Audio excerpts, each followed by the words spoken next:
Welcome back. All right, night three in the playoffs means games two, or game twos? Yeah, four game twos, or four games of two. No, four game two.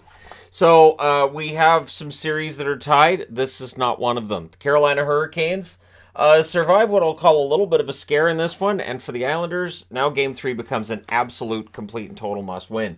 So it's Sorokin versus Ronta. Early jump was for the Canes. Both teams start their fourth lines in this one. I thought that was a smart move. A good forechecking by both teams early.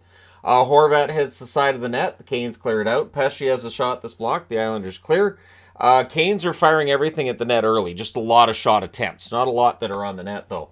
Horvat fires one high on a rush. The shots on net are two apiece at 5 minutes. Lots of ringing it off the glass and ringing it off the boards.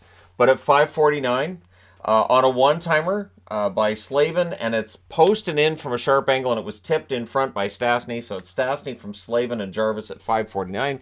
Carolina's up 1-0, and so you up the decibel level in that building. Very, very loud building in Carolina. So the Islanders pressed for response. Engvall has a shot that's blocked. The Canes cleared out. Fast then had a shot that was held. Both teams doing, I thought, a good job shot blocking, and I thought they were defending well. And while the scoring tonight was higher than in Game 1, I still thought both defenses played pretty well. Gostisbehere has a shot that's blocked. Clutterbuck with a hit on Aho draws some boos. He's bleeding from the lip. Now, Cizikas gets a 4-minute high stick on the play. That's why he was bleeding. It wasn't actually the hit from Clutterbuck that drew. And of course, it was Sebastian Aho of the Canes, not of the Islanders. There's two Ahos, and one hit the other a couple of times tonight. So, yeah, that was the thing. So we get 2 minutes of 4-on-4 that follows. So during the power play, Carolina takes a penalty. So that breaks up the 4-minute power play. Shea fires one wide. The Islanders clear. Teams exchange turnovers. The Canes had that brief power play at the end. That was killed off. We go back to 5-on-5. Nelson's then denied and close after Palmieri beats out an icing. Never stop playing. Play until the whistle, always. Martinook has a shot that's held. Then we get some pushing. Aho with a rush chance that's held. That's, of course, Carolina's Aho. Unless they put Islanders Aho, which I don't think I did once on the board, it is Carolina's Sebastian Aho. So Pelech breaks up a 2-on-1. Horvat's then denied as the Islanders press in the final minute. And at the horn, things get pushy, and they enjoy the pushing so much they figure let's make it sort of brawly out here. So they do. So the Canes start with a full power play to start the second period because it was a Martin play that caused that kind of scrummy, pushy, brawly thing. Burns has a point shot deflect out. Good blocking by the Islanders. Good back check, cleared out. It's killed off. No dangerous chances on that one for Carolina, but Carolina had a lot of power plays tonight. Kokaniemi then has a rush chance that's saved. The Canes go back to the power play. It's a 4-minute power play. Early clear by the Islanders. The Canes set up. They cycle. Natchez has a screenshot that's saved. The Islanders clear.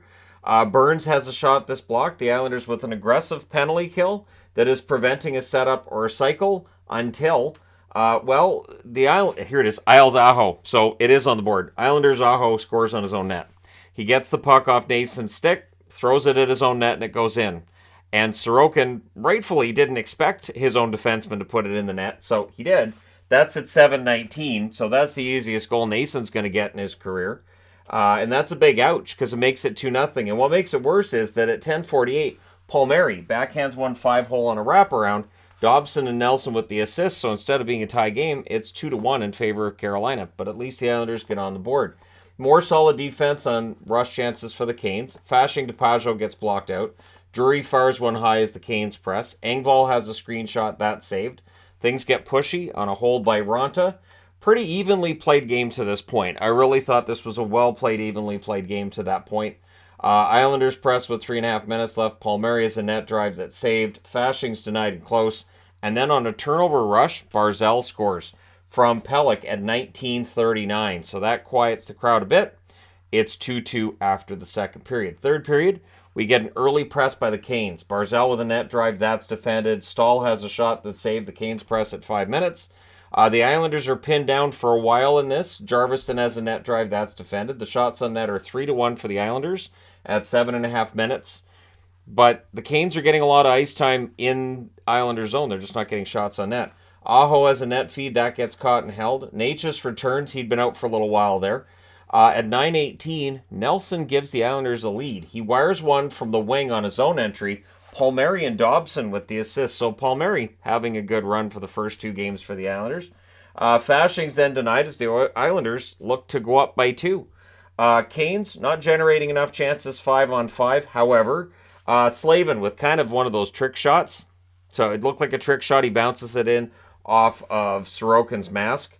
It was top shelf from a sharp angle, but yeah, you bounce it in off the top of the goalie's mask. Aho and Burns with the assists at 12-19. So maybe a little bit of good fortune, or maybe Slavin's just really good at getting those shots, and he's more of the defensive side of it. He doesn't want to show off. Canes then press for the lead. With 5:34 left, Carolina gets power play. Necas then has a shot that's held by Sorokin. The Canes cycle. Necas fires one wide. That's killed off. The fans call one. The referee doesn't.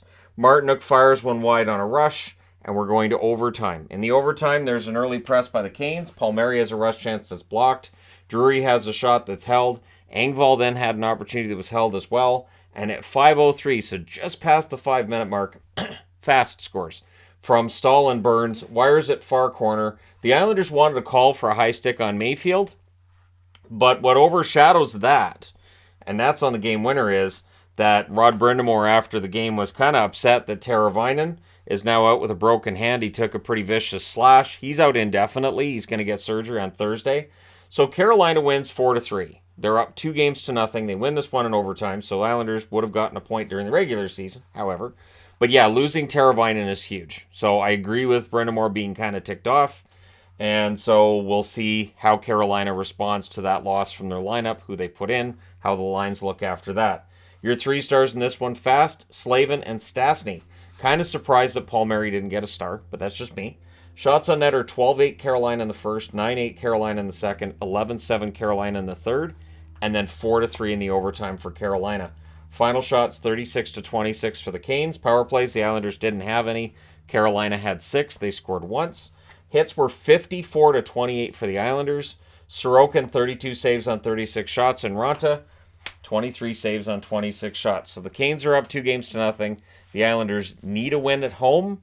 If they don't get a win at home, this series could be over very quickly. The interesting thing is, this is the 6th game now these teams have played against each other in the playoffs. Carolina's won all 6. But the question I have is this. So, Teravainen, broken hand. For the guilty party who slashes him there, do we see a fine? Do we see some sort of a suspension? I will say that with slashes, and I always hear, and it's usually the older announcers like me, the guys older than me and my age and whatnot, who will say, well, I don't know why they call that. It's just, that's no big deal. This is why slashes to the hand are called more now than they were 5 years ago. And clearly this one here is an example of how maybe there should be some 5s for this kind of thing. And definitely some reviews and all of that. But at any rate, let me know your thoughts. There are fluky plays too where a guy will get hurt and it's just one of those that just hits him in the right spot. But at any rate, we will see what happens with this series from here. It might have been, no, the Kings-Oilers game was kind of quiet too. But the other 2 games I'm going to recap tonight, there was some ugliness late in those games. So we'll see what happens. But let me know your thoughts. Don't forget to hit like and subscribe. Department of Player Safety could be busy after tonight. Don't forget to hit like and subscribe if you haven't done so already. I will talk to you again soon.